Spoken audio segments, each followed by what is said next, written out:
Okay, so Biddle Boo wants to come work with me in the garden. You want to come out here and work in the garden with me?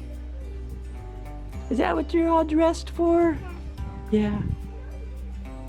You like being out in the garden? Hey guys, Caleb at Thousands of Roots, and today me, my dad, and probably my brothers too are going to be doing some garden work today. And of course we have our little helper with us. Biddle Boo, you going to be helping us? Yeah, you can be helping us? Yeah. Alright, so we also have 3 things to transplant. We have 2 Nanking cherries and 1 hardy citrus. And on top of that, we're going to be trying to build another big raised bed.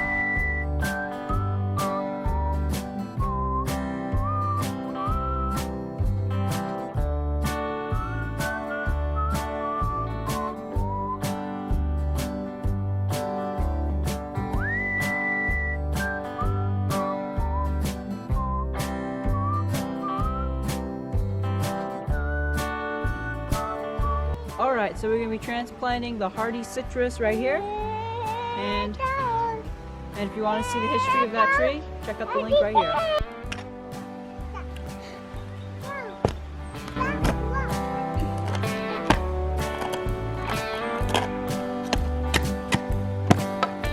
Big rock.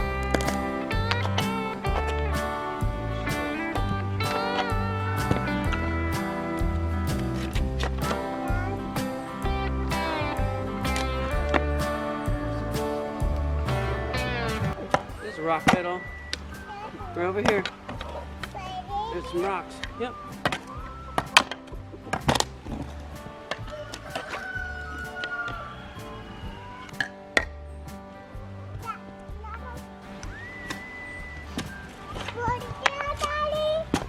Yeah, you're doing great. Oh, look at this. There's a wormy. No. You don't want the wormy? Okay, let's put it in here then. Put it in there? Yeah, put it in there and just cover it up. There you go. Yeah, where'd the wormy go? There's a rock. Yeah. I buried it. You gonna put the rock over there? Ready to go?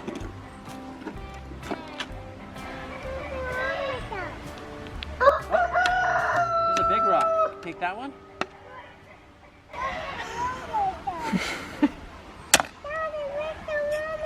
It's under there. You didn't want it. Right? No, the wormy won't eat you. No, wormies don't eat people.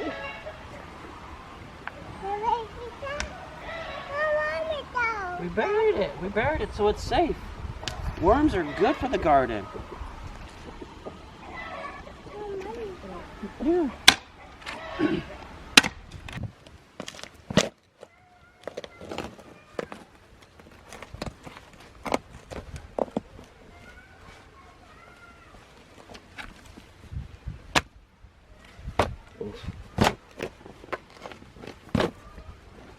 How's the soil day?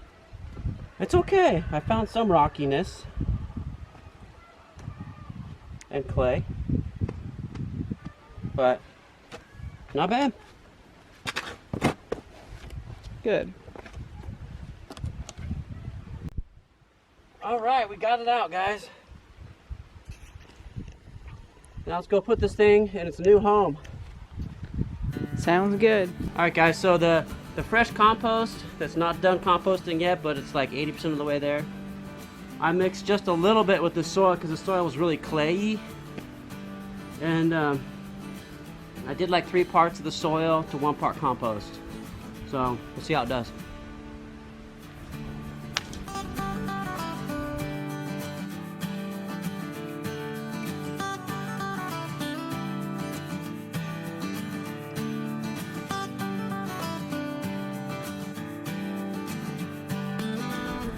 When you're planting a tree, you don't want any material on the trunk, up the trunk at all. You want the material just covering the roots. You don't want the material making contact with the trunk, or else what the trunk tries to do is send out roots. So it's not good. When you pack it down, you don't want to pack it down hardcore, especially when you're doing a transplant like this. So I'm letting Caleb do it with his weight. Caleb's about a perfect weight for this. To get the tree in there firmly, but not scrunching the roots. Now we'll just top it off with the compost. Right here, you guys, is the start of the root.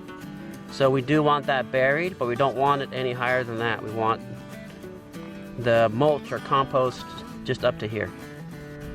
Okay guys, we got it all done. This tree's in its new home.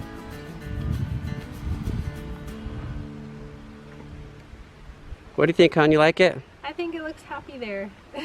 Mm-hmm. I think it's gonna be happy there. I think so too. Alright guys, just yesterday I was invited to speak at this gardening expo conference deal here in the Ozarks. And we were talking about Jerusalem artichokes or sunchokes, and quite a few of the people there weren't familiar with them.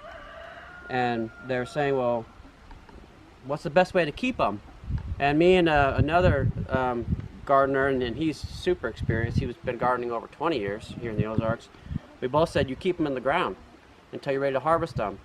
It's officially spring now, or, well, it's our spring. And we're digging around here, and guess what we found? A Jerusalem artichoke or sunchoke, perfect. Like, this is totally edible. It's actually just starting to sprout. You able to see that? Cool. And here's some more. I'll show you what it looks like. This is all good to eat for human food. This whole bunch here is awesome human food. And I say human food because we can share this with the chickens, and they absolutely love it.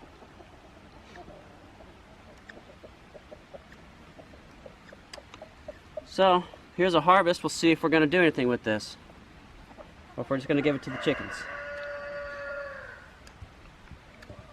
Oh, I should make clear that this has been in the ground here since last growing season. So it's been in the ground right here for 8 months. And it hasn't gone bad, hasn't rotted in the ground, no bugs got it or anything. So that's sunchoke or Jerusalem artichoke. Okay, so here's Esther's mini garden, and here's Mommy's mini garden. It's my little play area. Alright guys, one of the pretty good size additions to our garden is this whole end here. This whole end is about 25 feet wide by 15 feet deep. And first we're going to put a raised bed all the way at the edge, the very back edge of this area. Raised bed all the way along there. And then a raised bed up here, up the chicken fence here. So we'll make an L here with a raised bed. And then in that very corner there, against the pallet, we're actually going to plant a tree over there. So that's the plan. And this is a huge addition to the garden. I mean, if you think about 25 feet by 15 feet, that's a pretty good amount of growing space. So.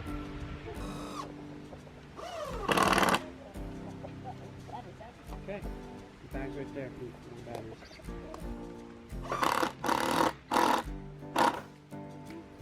Nice. Yep. All right, good job, Joshi. Okay, all we have left is this one for to go across here, all the way to this end, and then another board going across here to there. And then last piece will be, Yeah. and then we've just built a, Raised bed. It's looking pretty good, Daddy. And Joshua. coming along. Yep.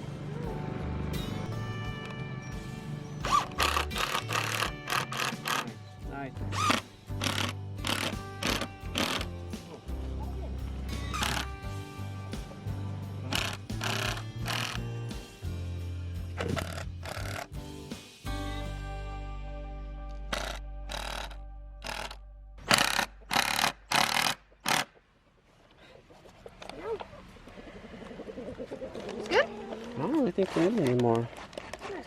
Should we put a stake over here so it doesn't scoot? Oh no, but we're moving the dirt and it's not gonna move.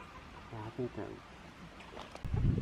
Okay, guys, me and my awesome sons. Esther Pie also helped with all the bags. We put all these bags down to smother the weeds. And this raised bed is 10 feet by 2 feet. And now this crazy higher board on the back is because of those critters. Because they can reach through this fencing and nibble at the stuff we're growing in this raised bed. So this will cut down on that action a whole bunch. That's why we did that. Okay, so this back raised bed is 23 feet long by 2 feet deep. And by the way, all the wood we used is cedar, and it's from left over from our wall boards. These back ones, I went double thick. So this ends up being like 1.5 inches thick. That's gonna last quite a while. The front boards, I didn't go as thick because changing out front boards on the uphill side is way easier to handle than downhill side boards on the back side. If you have to change these out, you have to dig out all that soil to change out those boards. So, you know, just something to think about if you're going to build a raised bed on any kind of slope. Your downhill back boards, you want them to be thick and like kind of permanent. The uphill ones are very easy to change out if you need to. Yeah, so we got this job done. Wasn't expecting to do this, but Carrie wants to plant the Nanking cherries in here. So before we can transplant those, which was part of the plan today, was to transplant the Nanking cherries, had to build these. So we had to transition really quickly. So these are built, so now it's going to be really easy to transplant the Nanking cherries. Okay guys, we got the hardy citrus transplanted. We finished the raised beds. And also just wanted to let you know that our t-shirts are just going to be for sale from now on. Thanks for watching. We pray blessing over you and yours, and whatever you do it with your whole heart. I'm just eating my banana. Is that good, Nanner? And I was trying to find my boots because I can't find them. You can't find your boots? Yeah. Well, where could they be? You've been criticizing the whole homestead, and that's why you can't find them?